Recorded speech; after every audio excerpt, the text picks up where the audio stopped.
कधीच नाही चुकणार तुमचे फेवरेट टीव्ही शोज झी5 सोबत, तेही एकदम फ्री। विठ्ठला, आता तूच सांग मी असं काय करू जेणेकरून या घरातली माणसं मला स्वीकारतील। मला या घरातल्या माणसांची मनं जिंकायची आहेत।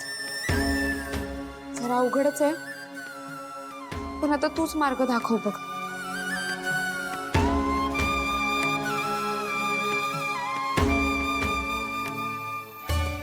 अरे सरू मावशी आलात तुम्ही? हो। आणली का सगळी भाजी? सगळ्या भाज्या मिळाल्या बघ आज। सरू मावशी, तुम्हाला सांगून सुद्धा तुम्ही ऐकत नाही ना माझं। आता ह्या पुढे मार्केटमध्ये मी येणार तुमच्या सोबत। बरं बाई। आणि आता अजिबात स्वयंपाकाची घाई करायची नाही हं। आजचा सगळा स्वयंपाक मी करणार। तुम्ही जाऊन आराम करा जा। एकट्याने कशाला, मी पण मदत करू शकते ना। सर्वाजी तुम्ही आराम करा। सरू मावशी। बरं बाई, करते मी आराम। वहिनी मी काय करू? हे घे कांद्याची।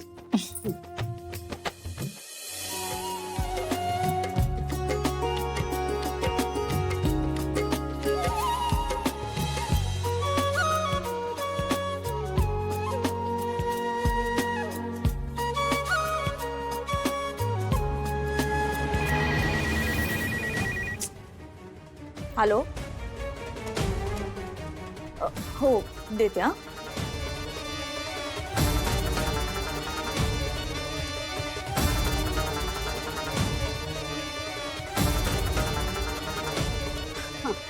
नमस्कार, बोला।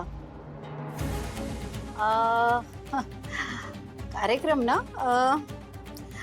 सध्या काय ना, ताराचं स्केड्यूल खूप बिझी आहे, पण काळजी करू नका, मी कळवेन ना तुम्हाला। हां, मी स्वतःहून फोन करीन समोरून। Okay, thank you. कोणाचा फोन होता ग? काय म्हणत होते ते? माझा काय, पुन्हा तुझ्या गाण्याच्या कार्यक्रमासाठी फोन। अगं, साऱ्यांचं रिसेप्शन झाल्यापासून कंटिन्युअसली कॉल येत आहेत तारा कार्यक्रमासाठी। काय सांगू आणि कोणाकोणाला नको सांगू मी। एवढी कामं कशी करणार आपण? आणि प्रत्येक वेळेस सावलीला त्या घरातून कसं बाहेर काढायचं ग?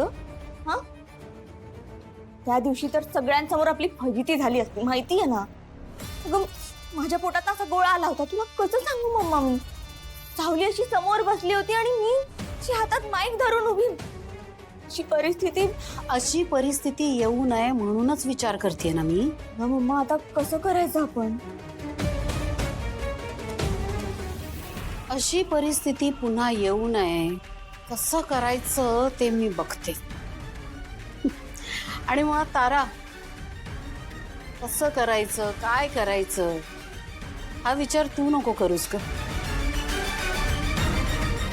तू फक्त स्टेजवर उभी राहा, एवढंच कर। ही भैरवी वजे जे काही करेल ना, ते परफेक्टच करेल।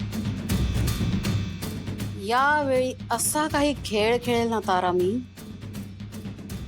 की ती सावली अगदी अलगद माझ्या जाळ्यात फसेल। आणि मग कितीही तरफडली, कितीही झटपटली, तरी त्या जाळ्यातनं मी तिला बाहेरच पडू देणार नाही। सावली गाणं म्हणायला कधीच नाही म्हणू शकणार नाही।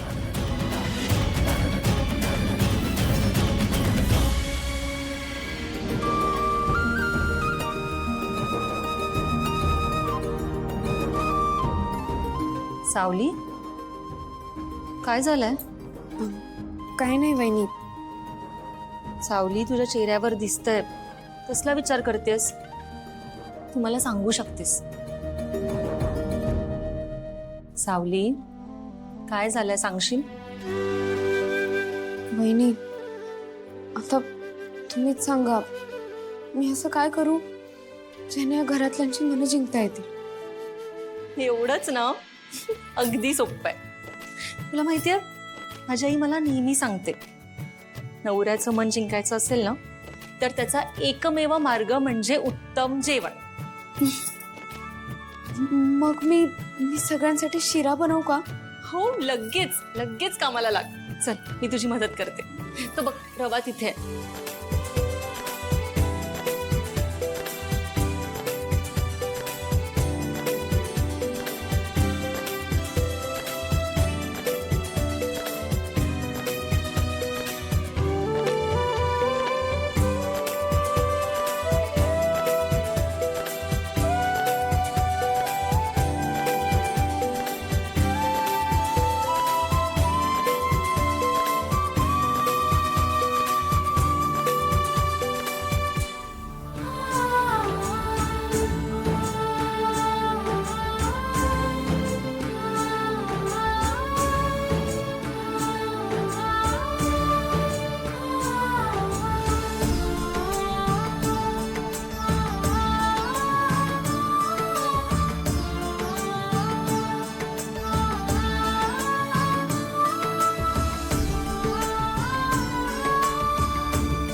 सगदेवा, अरे बाळा, ते देवळातले आपले आहेत ना रविदादा लाड, ते 15 दिवसापूर्वी म्हणाले होते की आपल्याला काहीतरी भजनाचा कार्यक्रम देणार आहे. जरा फोन लाव तरी बघ काय म्हणतात ते.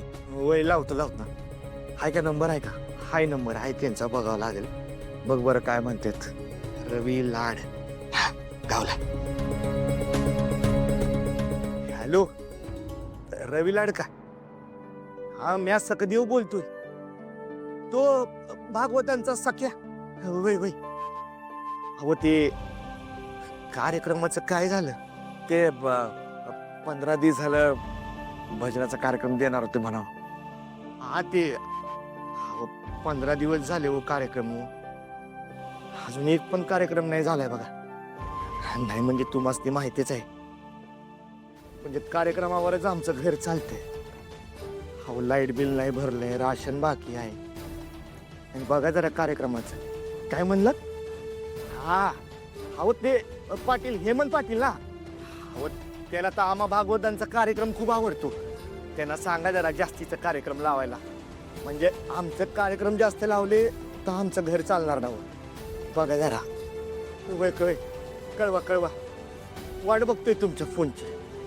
हा, सगदेवा, अरे काय म्हणले? ते म्हणले की कळवतो कार्यक्रम असेल तेव्हा. बनवलं का वरण भात? बघ की खेळून आलो. थांबतो का थोडा वेळ? अगं त्यात का थांबायचं?